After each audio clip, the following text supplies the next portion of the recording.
അപ്പോൾ തുടങ്ങാം. ഈ ആളുകൾ എല്ലാവരും കൂടി ഇവന്മാരെ രണ്ടുപേരെ നല്ലപോലെ എടുത്തിട്ട് അടിച്ചു. ഒരു ബഞ്ച് ഓഫ് ആളുകൾ നിരയായിട്ട് നിന്നേച്ച് വിവിധ തരത്തിലുള്ള പുളിച്ച തെറികൾ നിർത്താതെ വിളിക്കുന്ന ഒരു സീൻ ഒരുപക്ഷെ എൻ്റെ ജീവിതത്തിൽ ഞാൻ ആദ്യം കണ്ടത് ആ ആൻ തിയേറ്ററിൻ്റെ വാതിക്ക നിന്നിട്ട് അന്നത്തെ ദിവസമായിരിക്കും എന്നാണ് എനിക്ക് തോന്നുന്നത്. അതിലൊരാളുടെ മുഖത്തും കയ്യിലും ഒക്കെ ചെറിയ പാടുകളൊക്കെ ഉണ്ട്, എന്തോ ഇടി കിട്ടിയ പോലത്തെ പാടൊക്കെ ഉണ്ട്. ഞാനൊക്കെ 6 തവണ തിയേറ്ററിൽ പോയി കണ്ടൊരു സിനിമയൊക്കെ ഉണ്ട്. ആ സിനിമയുടെ പേര് ആ ക്യൂവിൽ നിന്ന് ആരോ ഒരാൾ ഇവന്മാരെ തടഞ്ഞിട്ട് പറഞ്ഞു, നിൽക്കടാ, കടത്തി വിടാൻ പറ്റില്ല, ഞങ്ങളിവിടെ ക്യൂ നിൽക്കുന്നതാ എന്ന് പറഞ്ഞു. അപ്പോൾ തുടങ്ങാം. ഇത് സത്യം പറഞ്ഞാൽ എനിക്ക് സംഭവിച്ചതല്ല, എൻ്റെ ഒരു സുഹൃത്തിന് സംഭവിച്ചതാണ്. എന്നിരുന്നാലും ഞാൻ അതിൻ്റെ ഒരു ഭാഗമാണ്. അതുകൊണ്ട് ആ കഥ അങ്ങ് പറയാമെന്നാണ് ഞാൻ വിചാരിക്കുന്നത്. ഞാൻ ഈ കോളേജിലൊക്കെ പഠിക്കുന്ന സമയത്ത് ഞങ്ങളൊരു 3-4 പേരുടെ ഏറ്റവും പ്രധാന വിനോദം എന്ന് പറയുന്നത് സിനിമയ്ക്ക് പോവുക എന്ന് പറയുന്നതാണ്. ഒരു സിനിമ ഇറങ്ങിയാൽ ആദ്യത്തെ ഷോ തന്നെ കാണുക എന്ന് പറയുന്നത് വളരെയധികം ഇമ്പോർട്ടൻ്റ് ആണ്. അത് ചെയ്തില്ലെങ്കിൽ എന്തോ കൈക്ക് വിറയൽ വരുന്ന പോലെയൊക്കെയുള്ള അവസ്ഥയാണ്. അപ്പോൾ ഞങ്ങളത് മുടങ്ങാതെ ചെയ്തുകൊണ്ടിരുന്നതാണ്. ഇത് മാത്രമല്ല, സിനിമ നല്ലതായിട്ട് തോന്നിക്കഴിഞ്ഞാൽ, ഇഷ്ടപ്പെട്ട് കഴിഞ്ഞാൽ ഉറപ്പായിട്ടും രണ്ടാമത് കണ്ടിരിക്കും. ഭയങ്കരമായിട്ട് ഇഷ്ടപ്പെടുന്നതോ ഇഷ്ടപ്പെട്ട നായകൻ്റെ സിനിമയൊക്കെ ആണെങ്കിൽ ഇഷ്ടം പോലെ തവണ കാണും. ഞാനൊക്കെ 6 തവണ തിയേറ്ററിൽ പോയി കണ്ടൊരു സിനിമയൊക്കെ ഉണ്ട്. ആ സിനിമയുടെ പേര് ഞാൻ ഇപ്പോൾ പറയില്ല. എന്നിരുന്നാലും അങ്ങനെയുള്ള ഒരു കാലമായിരുന്നു ആ സമയം. അപ്പോൾ അവിടുത്തെ ഒരു പ്രത്യേകത എന്ന് പറഞ്ഞാൽ, ഒരുമാതിരിപ്പെട്ട എല്ലാവർക്കും സിനിമയൊക്കെ ഇഷ്ടമാണെങ്കിലും ആരും ആദ്യത്തെ ഷോയ്ക്ക് പോയി റിസ്ക് എടുക്കാൻ തയ്യാറില്ല. ആദ്യത്തെ ഷോ ആരെങ്കിലുമൊക്കെ കണ്ട് റിവ്യൂ ഒക്കെ പറഞ്ഞതിന് ശേഷമേ മിക്ക ആളുകളും പോകത്തുള്ളൂ. പക്ഷേ ഞങ്ങൾ 4 പേരും കൃത്യമായിട്ട് ആദ്യത്തെ ഷോയ്ക്ക് തന്നെ പോയിരിക്കും. അങ്ങനെ നമ്മുടെ പൃഥ്വിരാജ് സുകുമാരൻ്റെ ഉറുമി എന്ന് പറയുന്ന സിനിമ റിലീസായ ദിവസം 13 തെറ്റിക്കാതെ ഞങ്ങൾ 4 പേരും രാവിലെ തന്നെ പോയി ആദ്യത്തെ ഷോയ്ക്ക് കയറി പടം കണ്ടു. ഉച്ചയായപ്പോൾ തിരിച്ച് കോളേജിലേക്ക് തിരിച്ചു വരുന്നു. എന്നിട്ട് ഞങ്ങൾ ഞങ്ങളുടെ അഭിപ്രായങ്ങളങ്ങ് പറയുകയാണ്.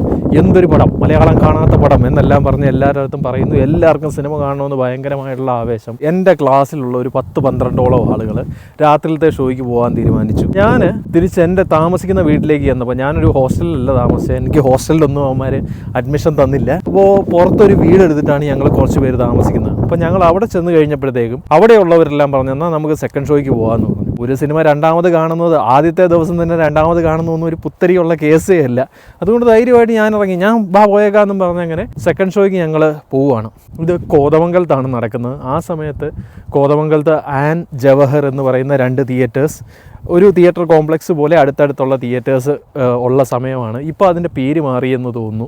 അതിൽ ആനിലാണ് ഉറുമി കളിക്കുന്നത്. അപ്പോൾ സെക്കൻഡ് ഷോയ്ക്കായിട്ട് നേരെ അങ്ങോട്ട് ഞങ്ങൾ ചെന്ന് കയറുമ്പോൾ കാണുന്ന കാഴ്ച എന്ന് പറഞ്ഞാൽ, എൻ്റെ ക്ലാസ്സിലെ ആ ഫസ്റ്റ് ഷോയ്ക്ക് പോയ 6 മണിയുടെ ഷോയ്ക്ക് പോയ 12 പേരിൽ 11 പേര് തിയേറ്ററിൻ്റെ വാതിക്കൽ എന്ത് ചെയ്യണമെന്നറിയാൻ മേലാതെ ഇങ്ങനെ തലയൊക്കെ ചൊറിഞ്ഞൊക്കെ നിൽപ്പുണ്ട്. അതിലൊരാളുടെ മുഖത്തും കയ്യിലും ഒക്കെ ചെറിയ പാടുകളൊക്കെ ഉണ്ട്, എന്തോ ഇടി കിട്ടിയ പോലത്തെ പാടൊക്കെ ഉണ്ട്. അപ്പോൾ ഞങ്ങൾ ചെന്ന് ചോദിച്ചു, എന്നാ പറ്റിയടാന്ന് ചോദിച്ചപ്പോൾ പറഞ്ഞു, ഒന്നും പറയണ്ട, തല്ലുകേസായിരുന്നു എന്ന് പറഞ്ഞു. അപ്പോൾ എനിക്ക് അത്ഭുതം തോന്നി. കാരണം ഇവരൊന്നും യാതൊരു രീതിയിലുള്ള വഴക്കുണ്ടാക്കുന്നവരോ ഉടക്കുണ്ടാക്കുന്നവരോ ഒരു വള്ളിയും പിടിക്കാത്ത വളരെ മാന്യമായിട്ട് നടക്കുന്ന ആളുകളാണ് ഈ 10-11 പേര്.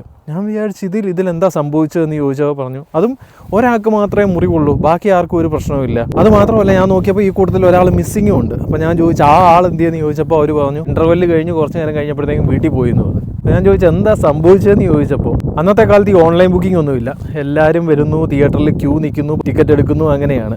അപ്പോൾ നിങ്ങൾക്കറിയാമല്ലോ, ചില ആളുകൾ ആ ഒരു ലോക്കൽ ഏരിയയിലൊക്കെ ഉള്ള ശക്തരായിട്ടുള്ള ആളുകൾ ഇങ്ങോട്ട് വന്നു വെച്ചാൽ ഈ ഗ്രില്ലിൻ്റെയൊക്കെ ഇടയിൽ കൂടെ ആളുകളിങ്ങനെ വകഞ്ഞു മാറ്റിയ ഒരു പോക്കുണ്ട്.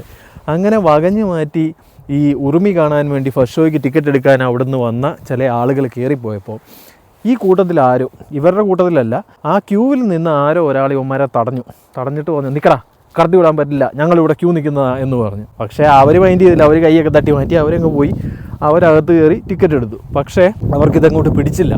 അതായത് ഞങ്ങളെ ഒരുത്തം തടഞ്ഞത് അങ്ങോട്ട് പിടിച്ചില്ല. അപ്പോൾ ഇവർ തീരുമാനിച്ചു, ഇവനിട്ട് പണി കൊടുത്തിട്ട് വേറെ പരിപാടിയുള്ളൂ എന്ന് ഇവരങ്ങ് തീരുമാനിച്ചു. അവർ ആളായ പേരെന്താ എന്നൊന്നും അറിയത്തില്ലെങ്കിലും ഒരു അടയാളം അങ്ങ് വെച്ചു. ചുവന്ന ഷർട്ടിട്ടവനാണ് നമ്മളെ തടഞ്ഞത്, അവനെ ഇൻ്റർവെല്ലിൽ അടിക്കണം എന്നിവരങ്ങ് തീരുമാനിച്ചു.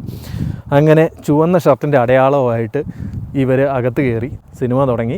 ആദ്യത്തെ ഹാഫ് കഴിഞ്ഞു, വളരെ അടിപൊളിയായിട്ട് പോയി.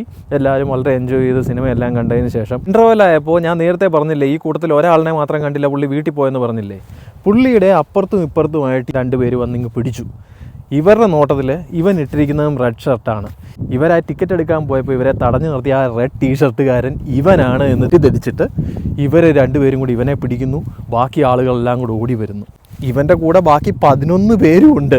അതാലോചിക്കണം. ഈ 11 പേരിലെ 10 പേരും നമ്മുടെ വെട്ടൻ സിനിമയ്ക്കകത്ത് ദിലീപേട്ടൻ ചേട്ടാ ചെറുപഴ എന്താ വില എന്നൊക്കെ പറഞ്ഞ് പോവുകയല്ലേ, അതുപോലെ ഇവന്മാർ ചേട്ടാ പോപ്കോൺ എന്താ വില എന്നും പറഞ്ഞ് നേരെ എടുത്ത് പുറകോട്ടങ്ങ് പോയി, പുറത്തേക്ക് ഇറങ്ങി അവന്മാരുടെ വഴിക്ക് പോയി. ഈ കൂട്ടത്തിൽ ഒരുത്തൻ മാത്രം ഇത് കണ്ടിട്ട് അവൻ അവിടെ നിന്നു. ഇവനെ തല്ലുന്നു എന്ന് കണ്ടിട്ട് ഇവൻ അതിൻ്റെ ഇടയിൽ കയറി തല്ലരുതെന്ന് പറഞ്ഞു. അവനിട്ടും അടി കിട്ടി. ഈ ആളുകളെല്ലാവരും കൂടി ഇവന്മാരെ 2 പേരെ നല്ലപോലെ എടുത്തിട്ട് അടിച്ചു. അതിൽ ഈ റെഡ് ടീഷർട്ട് എന്ന് പറയുന്നവൻ്റെ അടയാളം വെച്ചിരിക്കുന്ന ടീഷർട്ടായിരുന്നുകൊണ്ട് ആ ദേഷ്യത്തിൽ അവൻ്റെ ഷർട്ടും വലിച്ചു കീറി. അവസാനം ഇവന്മാരെ അടിച്ച് ആ തിയേറ്ററിൽ നിന്ന് പുറത്തേക്ക് ഇറക്കി. തിയേറ്ററിന് പുറത്തിറങ്ങി കഴിഞ്ഞപ്പോഴത്തേക്കും ഷർട്ട് കീറി നിൽക്കുന്ന അവസ്ഥയിൽ അവൻ പറഞ്ഞു, ഞാൻ എന്ത് കാണിച്ചിട്ട് അവന്മാർ എന്നെ ഇങ്ങനെ ചെയ്തതെന്ന് എനിക്കറിയത്തില്ല, ഏതായാലും ഈ കീറിയ ഷർട്ട് ഒന്നുമായിട്ട് ഞാൻ ഇനി സിനിമ കാണാൻ വരുന്നില്ല എന്ന് പറഞ്ഞ് അവൻ സെക്കൻഡ് ഹാഫ് കാണാതെ ഇവൻ തിരിച്ചു പോയി. അപ്പോൾ ഈ പോപ്കോൺ മേടിക്കാൻ പോയ 10 അവന്മാരും തല്ലുകൊണ്ട് ഓരോരുത്തരും കൂടെ തിരിച്ചകത്തേക്ക് കയറി സിനിമ കണ്ടിട്ട് തിരിച്ചിറങ്ങി വരുമ്പോഴാണ് സെക്കൻഡ് ഷോ കാണാൻ വേണ്ടി ഞാൻ ഈ വരുന്നതും എൻ്റെ അടുത്ത് ഈ കഥ മൊത്തം നറേറ്റ് ചെയ്ത് തരുന്നതും. അപ്പം തന്നെ എൻ്റെ മനസ്സിൽ തോന്നി, എടാ ഇവന്മാരെന്ത് പണിയാണ് കാണിച്ചത്. അവന്മാരും അവരെ കുറ്റം പറഞ്ഞിട്ടും കാര്യമില്ല, അവരും പെട്ടെന്ന് അറിയാത്ത ഒരു സിറ്റുവേഷൻ പെട്ടെന്ന് ഉണ്ടായപ്പോൾ ഉള്ള പേടി കാരണം മാറി നിന്ന് പോയതാണ്. അലമ്പിലൊന്നും പെടണ്ട എന്നുള്ള രീതിയിൽ ചെയ്തു പോയതാണ്. കാരണം അവർക്ക് ഇതുപോലത്തെ സിറ്റുവേഷനൊന്നും മുമ്പ് ഇടപെട്ടുള്ള പരിചയമില്ലാതായിപ്പോയി. എന്നിരുന്നാലും ഒരാൾ മാത്രം എന്തും വരട്ടെ എന്നും പറഞ്ഞ് ഇവനെ സഹായിക്കാൻ വേണ്ടി പോയതാണ്. പെട്ടെന്ന് ഈ കഥയെല്ലാം കേട്ട് കഴിഞ്ഞാൽ ഞാൻ വിചാരിച്ചു കർമ്മ എന്ന് പറയുന്ന ഒരു സാധനമൊക്കെ ഉള്ളതല്ലേ, അങ്ങനെ ആയതുകൊണ്ട് തന്നെ ഈ രക്ഷിക്കാൻ പോയതിനൊരു നല്ല ജീവിതം ഉണ്ടാകും. അന്ന് ആ ഓടി രക്ഷപ്പെട്ടവന്മാരൊക്കെ ജീവിതത്തിൽ പല പല സ്ഥലങ്ങളിലായിട്ട് ഇപ്പോൾ US-ലും നാട്ടിലും ഒക്കെ അല്ലെങ്കിൽ ഗൾഫിലും ഒക്കെ ആയി പല പല സ്ഥലങ്ങളിൽ നല്ല ജോലികളൊക്കെ ആയിട്ട് നന്നായിട്ട് ജീവിച്ചു പോകുന്നു. അന്ന് രക്ഷിക്കാൻ പോയവൻ ജീവിതത്തിൽ വലിയ സക്സസ് ആയി മാറിയെന്നൊന്നും പറയാൻ പറ്റില്ല. എന്നിരുന്നാലും പുള്ളി ഹാപ്പി ആയിട്ട് തന്നെ ജീവിക്കുന്നു. എന്നാൽ ഒരിക്കലും ഞാൻ ഇവരുടെ ജീവിതങ്ങളെ കമ്പയർ ചെയ്യല്ലെങ്കിൽ കൂടെ കമ്പാരിറ്റീവ്ലി ആളുകളുടെ കണ്ണിൽ കൂടെ നോക്കുമ്പോൾ ഉള്ള ഒരു ഇതുണ്ടല്ലോ, വെൽ ഓഫ് ജീവിതമാണ് എന്ന് പറയുന്ന ഒരു സാധനം ഉണ്ടല്ലോ, അത് ഈ രക്ഷിക്കാൻ പോയതിന് കമ്പാരിറ്റീവ്ലി മേ ബി കുറവായിരിക്കുമെന്നാണ് എനിക്ക് തോന്നുന്നത്.